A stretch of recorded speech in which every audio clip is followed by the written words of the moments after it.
O presidente dos Estados Unidos, Donald Trump, colheu reações contrárias ao redor do mundo, entre amigos e inimigos. Foi uma rara unanimidade quando ele disse que os Estados Unidos, eu volto a insistir, a palavra em inglês foi take over, tomar a faixa de Gaza, transformar aquilo numa espécie de Riviera do Oriente Médio, uma Côte d'Azur do Oriente Médio e mandar quem está morando lá morar em outro lugar.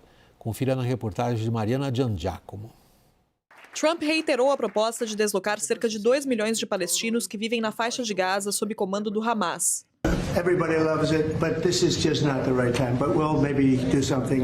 O presidente americano afirmou no dia anterior que iria tomar a faixa de Gaza para os Estados Unidos e transformar o território destroçado pela guerra na Riviera do Oriente Médio. A proposta pegou os próprios aliados de Trump de surpresa. Parlamentares republicanos demonstraram confusão com o plano. O secretário de Estado americano, Marco Rubio, responsável pela diplomacia do país, tentou justificar a medida como uma oferta para a reconstrução da faixa de Gaza e não a transferência forçada da população, o que seria considerado um crime de guerra. So what he's very generously has offered is the ability of the United States to go in and help with debris removal, but in the meantime they'll have to live somewhere. Os principais países árabes condenaram a sugestão de Trump. A chancelaria da Arábia Saudita rejeitou a proposta, reiterando a necessidade da criação de um Estado palestino soberano. O Egito disse que é necessário recuperar a faixa de Gaza sem retirar os civis da região. Sobre os escombros dos prédios destruídos de Gaza, palestinos ouvidos pela CNN também negaram qualquer possibilidade de sair do enclave.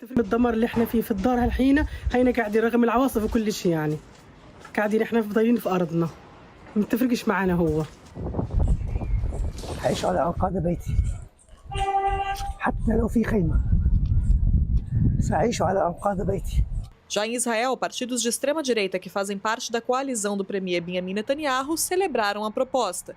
Bezalel Smotrich, ministro das Finanças, afirmou que a tomada do território palestino seria uma resposta apropriada aos ataques do Hamas de 7 de outubro de 2023. Muna, começando por você. É raro que o mundo árabe também se coloque em unanimidade sobre uma questão como essa. E essa unanimidade é um fato registrado hoje, não é uma interpretação jornalística. Nós estamos vendo alguns dos países mais importantes do ponto de vista de qualquer articulação na região. Eu menciono alguns: a Jordânia, o Egito, a Arábia Saudita, parte do que a gente pode registrar no Líbano, embora seja um país fracionado, ou mesmo a Síria, que acaba de ou está passando por transformações profundas. E se a gente pegar também a Turquia, que não é um país árabe, mas tem uma enorme e crescente presença exatamente ali naquele ponto. Todos eles consideram o que Trump disse beirando o inacreditável. Como é que fica esse redesenho do Oriente Médio se alguns dos principais participantes se mostram de saída absolutamente avessos à proposta do presidente americano? Boa noite, antes de mais nada. Eu vejo, né, esse posicionamento dos países árabes realmente está chamando a atenção. Uma coisa que nós temos que destacar que a causa palestina em si, ela nunca foi uma causa dos governantes árabes, e sim, ela é uma causa da população árabe como um todo. A questão palestina, o povo árabe, né, desses países é muito simpático à questão palestina. E eu costumo dizer que essas lideranças usam a questão palestina como uma questão de ocasião. Quando é pertinente, quando é viável, quando é de interesse deles, eles usam. Só que o que nós estamos vendo hoje, né, especialmente hoje, né, como consequência do que o Trump falou, é um reposicionamento, porque vai envolver alguns acordos que estão em andamento, por exemplo, com a Arábia Saudita. A Arábia Saudita, anteriormente, sempre disse que ela só assinaria qualquer normalização com Israel a partir do momento que também fosse garantido o direito dos palestinos à sua terra. Então, nós temos isso.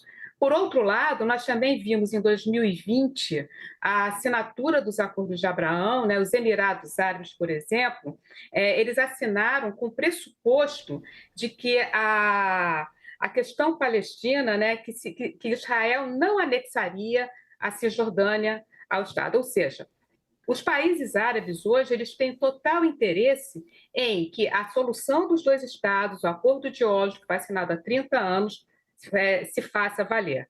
Nós temos também o Egito, né? O Egito se preocupa, nós temos que lembrar que o Egito tem um acordo de paz com Israel, o Egito recebe ajuda financeira dos Estados Unidos para a manutenção desse acordo, e hoje também o Egito já se posiciona contra por uma questão de segurança interna também, né? Qualquer movimento nesse sentido de trazer de aceitar essa proposta do Trump, que eu também tenho minhas considerações sobre ela especialmente, isso também pode desestabilizar o governo autocrata do Al-Sisi.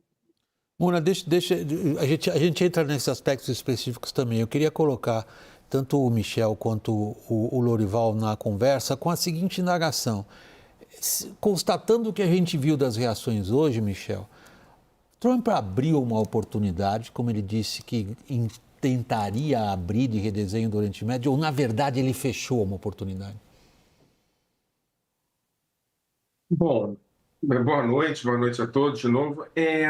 Eu não sei o que ele quis com isso, né? A gente tem que olhar por várias perspectivas. A primeira perspectiva é a perspectiva local. Ele fez isso, ao que tudo indica, sem avisar sequer aos seus assessores mais próximos, depois de uma conversa com Netanyahu, né? Eban, o histórico chanceler de Israel, dizia que Israel não tem relações internacionais. As questões são todas internas, né? E aqui a gente não pode deixar de ter em vista que, depois dessa conversa, Trump achou por bem, em algum sentido, resolver uma questão interna de Israel, que era a não saída dos grupos de extrema-direita da coalizão, mesmo que garantida que a segunda fase do acordo com Hamas fosse colocada em prática. E aí, quando ele faz uma declaração absurda dessa, né, na verdade, o pedido, né, a possibilidade concreta de um crime, que é o crime de limpeza étnica, ter sido dita pelo presidente dos Estados Unidos, ele celebra, ele agrada esse grupo.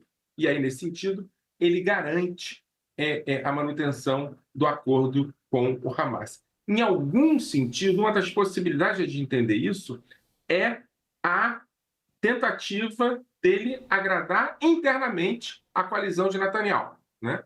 A segunda possibilidade é a possibilidade de Trump ter funcionado como um agente imobiliário, como um businessman, né? Ele volta e meia, Muna sabe disso muito bem, fala sobre Gaza como Riviera. Não é a primeira vez que ele cita isso. Ele cita isso em small talks, ele cita isso em pequenas reuniões. É a primeira vez que ele fala isso de maneira pública e tão aberta, inclusive falando da retirada e da transferência de população.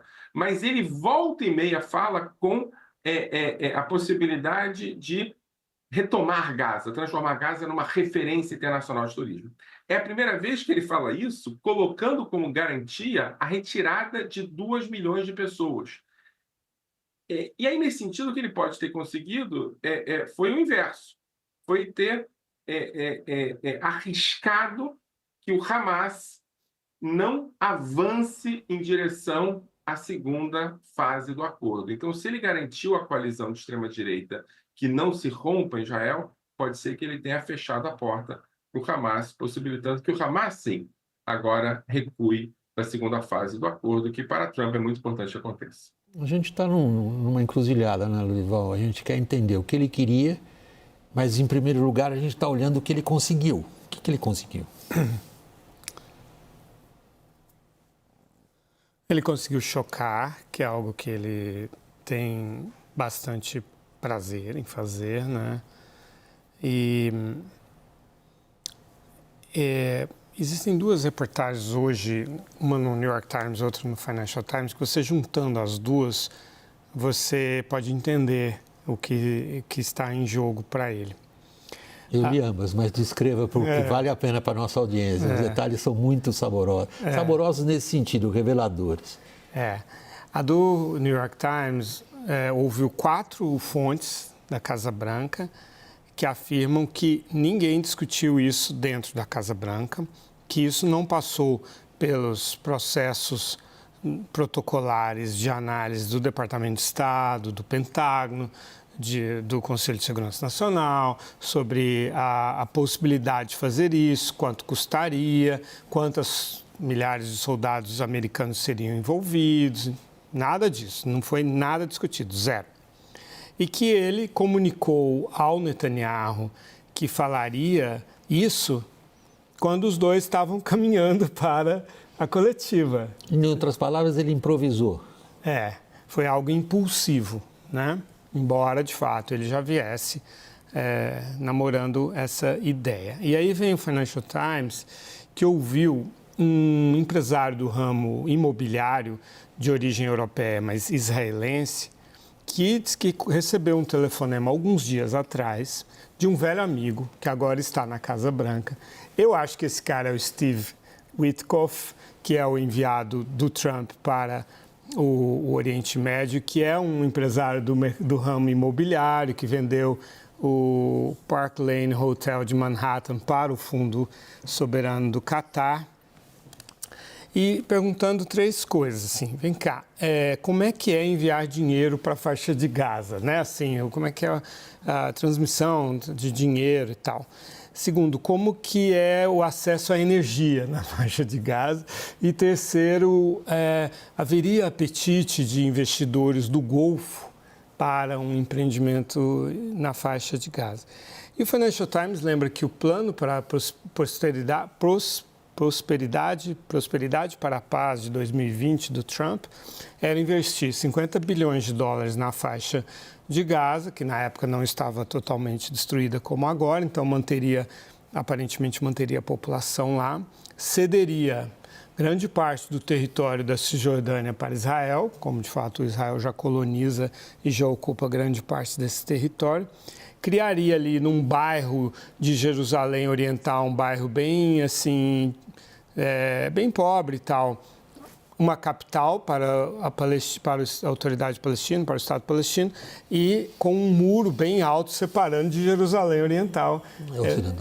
De Jerusalém Oriental mesmo, esse pedaço. Porque ele não entregaria Jerusalém Oriental para o palestino, não. Ele daria ali entre Ramallah e Jerusalém Oriental. A gente sabe que ali é tudo grudado ali, mas não é Jerusalém Oriental, né? E teria o muro alto que já tem dividindo muitas coisas, o muro de 9 metros. Então, juntando essas coisas, a gente entende o seguinte, que foi uma abordagem muito empresarial, né? Muito de investimento e tal, um olhar muito do mercado imobiliário, passando por cima de questões essenciais, fundamentais, como que não se pode tirar 2.200.000 pessoas de um lugar ao qual eles pertencem contra a vontade deles. Muna, qualquer que seja, e a gente aqui está evidentemente numa postura de especular o que teria motivado o que ele fez ali, o que parece estabelecido, sim, é que ele improvisa na entrevista coletiva algo que ninguém sabia que ele ia fazer,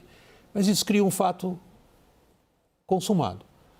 Esse fato consumado significa o quê, do ponto de vista do rearranjo da situação naquela área? Eu vejo da seguinte forma, né? Hoje, eu acho que todos nós temos muito mais perguntas, como você bem colocou, né? São especulações do que pode ter acontecido, do que respostas. O fato né, que os Estados Unidos sempre priorizaram o seu apoio a Israel, né? Não foi por acaso que o Netanyahu foi o primeiro líder internacional a visitar o Trump. Nós vimos também, por outro lado, ainda na campanha, a Kamala Harris também reforçou esse apoio. Mas o que eu vejo hoje é que, provavelmente, né, ainda no campo da especulação, é uma maneira que o Trump, pelo que nós estamos vendo nas ações do Trump, são maneiras que ele encontra para negociar.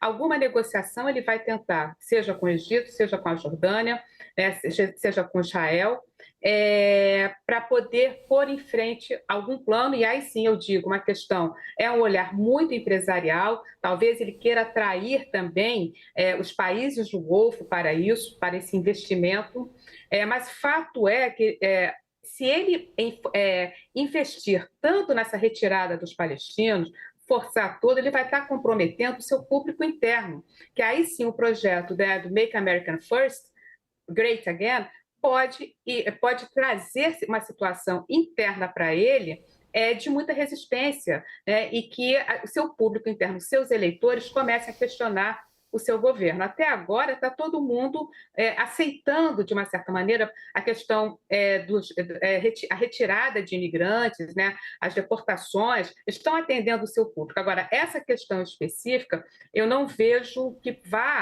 que possa ajudá-lo em alguma coisa internamente. Externamente, sim. Aí sim, o olhar empresarial do Donald Trump, né, dessa corporação, né, desse grupo, pode ser que esteja sendo atendida.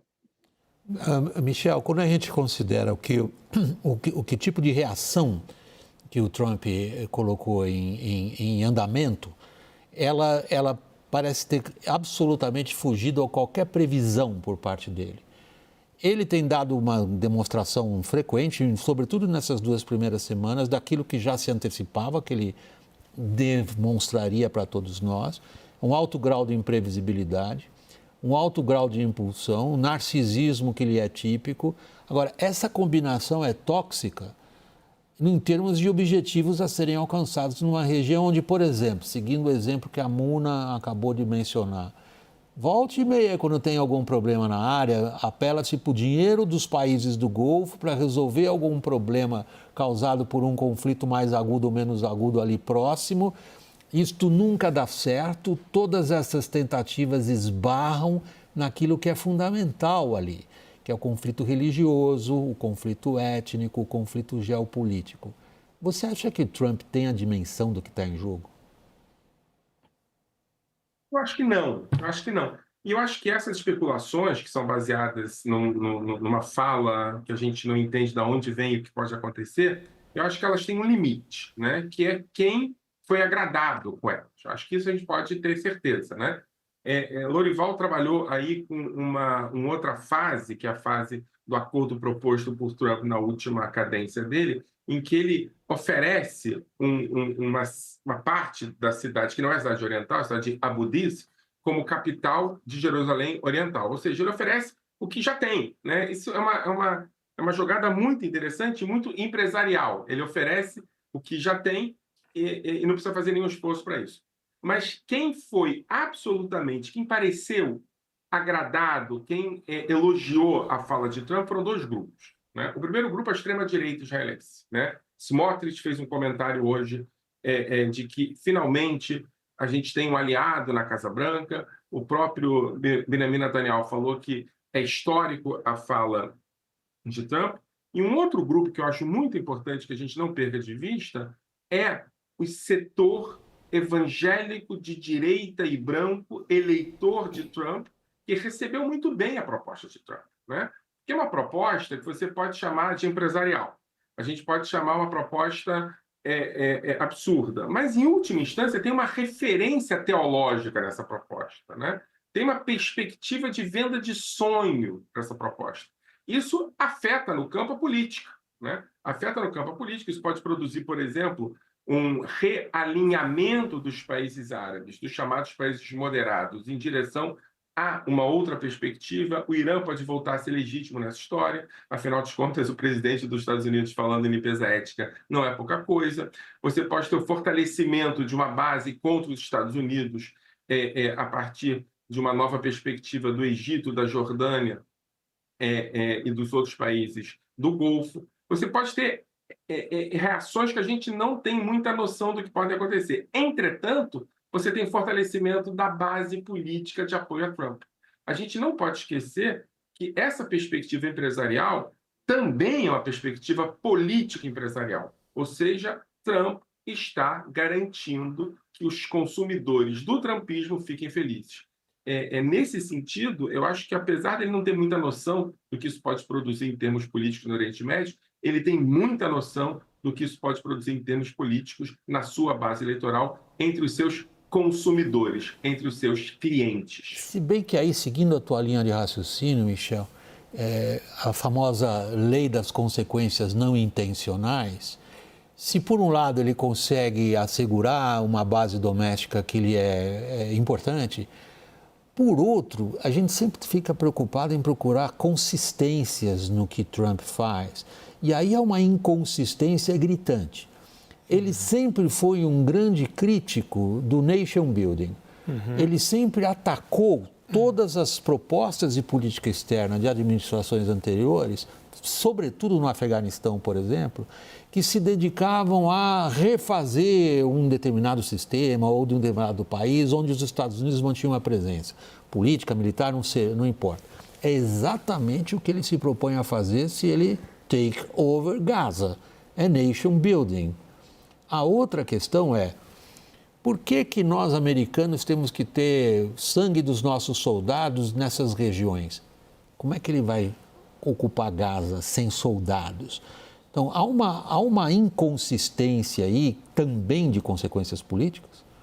Então, da forma como ele apresentou ontem, ele parece acreditar, e aí responderia ao seu questionamento, ele parece acreditar que os palestinos realmente estão querendo ir embora. Que ele conseguiria convencer os palestinos a sair pacificamente, não é? E é algo que a gente tem discutido desde o 8 de outubro de 23, quando Israel começou a castigar a faixa de Gaza em resposta ao ataque do Hamas da véspera, que o Egito não deixava os palestinos saírem e tal, e que a gente sempre tem explicado o seguinte, olha, assim, no mundo árabe, né, assim, é um tabu essa história de tirar os palestinos do lugar onde eles estão, porque é uma questão política essa, né, de não aceitar que Israel tome as terras dos árabes, dos palestinos, né? E, embora, claro, que naquele desespero, muitos palestinos queriam, sim, sair. E, aliás, pagaram $5.000. Eu conheço palestinos que pagaram $5.000 para uma empresa que, coincidentemente, pertence ao filho do Al-Sisi, do ditador egípcio. E $2.500 por criança, $5.000 por adulto. O filho do Al-Sisi ficou milionário com isso. Mas a grande maioria não pode pagar. E muitos que pensaram em sair, pensam em voltar depois, quando puderem, porque lá é o lugar deles. Eles não querem... Eles estavam fugindo de bomba. Eles não querem ser refugiados, não querem ir para outro lugar, né? Então, assim, mas parece que o Trump acredita nisso. Então, parece que por isso que o Trump passa por cima da necessidade do envio de tropas. Mas eu sei que dizer isso é absolutamente absurdo, até porque está lá o Hamas, né, que seria uma insurgência, né, contra esses operários da construção civil que estariam ali desprotegidos. Não tem lógica, eu sei que não tem lógica, mas é assim que ele apresentou a história. E ele, de fato, tem construído a carreira dele contra as aventuras militares americanas. Mas, em 2003, ele foi a favor da invasão do Iraque e ele falou depois o seguinte, a gente deveria ir lá e tirar todo o petróleo do Iraque. Então, ele tem essa visão, assim, mercantilista. E agora ele está entrando com essa visão muito de os Estados Unidos como uma grande potência que pode pegar uns territórios para ela. Com força militar. Canadá, Panamá, Groenlândia, agora a faixa de Gaza. E isso é tudo que a China e a Rússia gostariam, né? Assim, de um presidente que não tem noção, que quer invadir terras dos outros lugares e quer fazer limpeza étnica. Então, isso legitima o que a China faz em Xinjiang com os uigures, o que a Rússia faz na Ucrânia com os ucranianos. Quer dizer, é tudo que os inimigos dos Estados Unidos estavam esperando. Uma nota a rodapé com forte ironia, ele cortou o dinheiro que era usado para promover a democracia justamente daqueles que a China está oprimindo. Fecha parênteses.